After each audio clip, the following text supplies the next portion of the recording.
supposing that I say to you, each one of you is really the great self, the Brahman.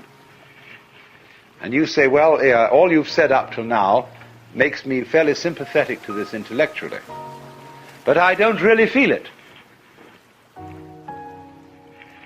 What must I do to feel it really? My answer to you is this. You ask me that question because you don't want to feel it really. You're frightened of it.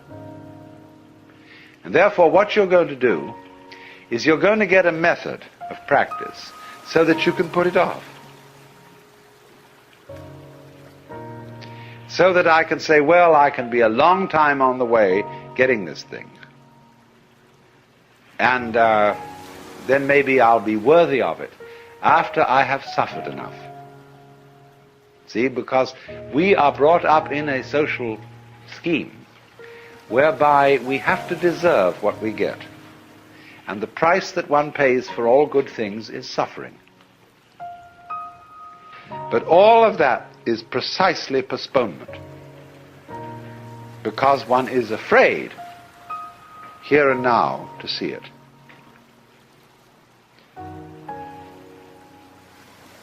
If you had the nerve, real nerve, you would see it right away. Only that would be, when one feels you shouldn't have nerve like that. Why, that would be awful. That would be, that wouldn't do at all. Because after all, I'm supposed to be poor little me. And I'm not really much of a muchness.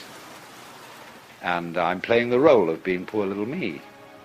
And therefore, in order to be something great, like a Buddha or a Jivan Mukta, one liberated in this life, I ought to suffer for it. So you can suffer for it. There are all kinds of ways invented for you to do this. And you can discipline yourself, and you can gain control of your mind, and you can do all sorts of extraordinary things. I mean, you can drink water in through your rectum and do the most fantastic things.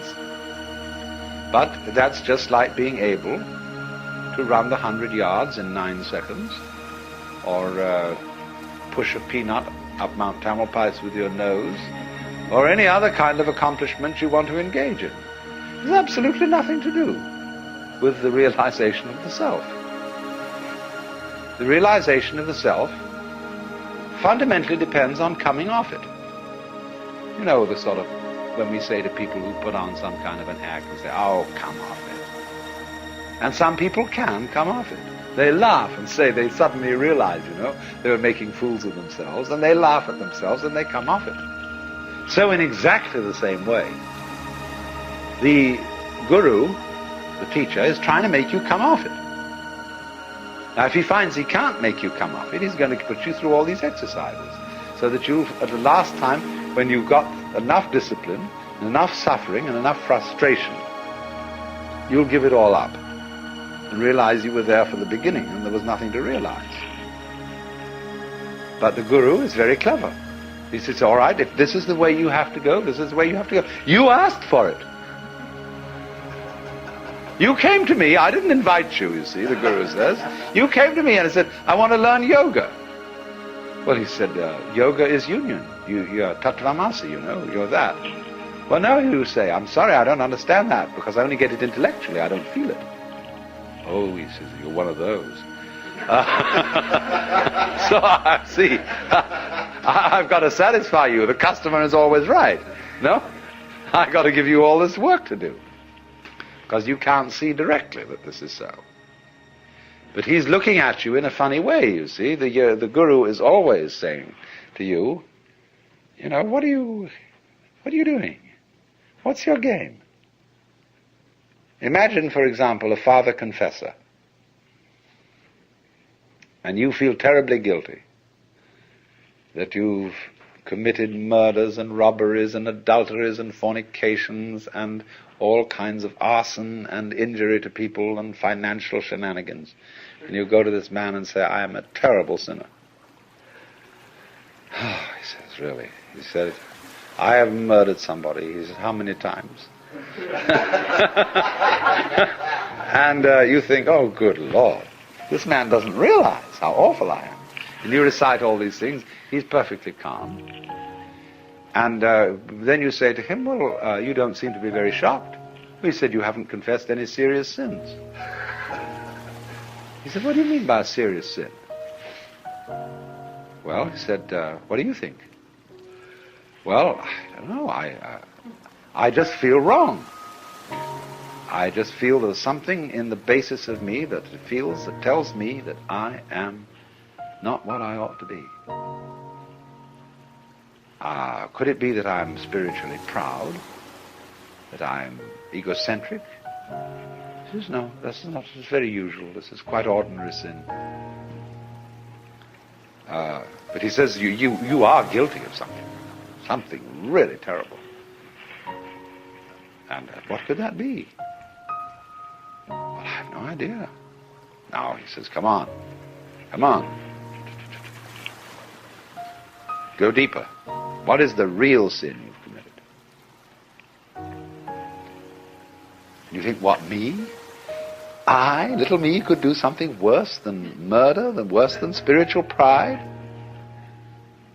Just little me? I mean, I'm a reasonably well-intentioned person. What could that be? And he looks at you in a funny way. He says, you know. You know, it's a kind of a Kafkaesque situation where you're accused of a crime that's not specified, and yet the accuser says, you jolly well know what you've done. Of course, we can't mention it. Because, it's like those laws that are on the books in the state of California and several other states where people are accused of the abominable crime against nature. Nobody knows what it is. I mean, it can't be mentioned. It's too dreadful to be talked about. So this guy does the same thing, but it's in a different dimension. You've done it. Now what did you do?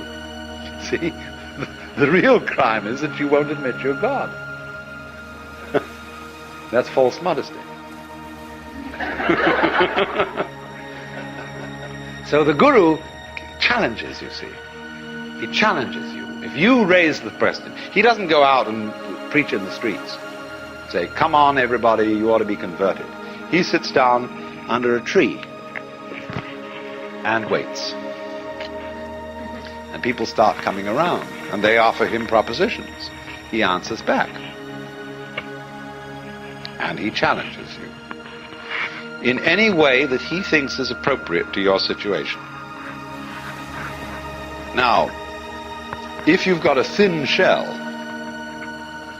and your mask is easily dispatched with, he simply uses what we might call an easy method. He says, listen, Shiva, come off it. Don't pretend you're this guy here. I know who you are. And the guy sort of twinkles a bit and says, well, I guess you're right. But the people aren't like that. They have very thick shells. And so he has to invent ways of cracking them. So here is how it goes.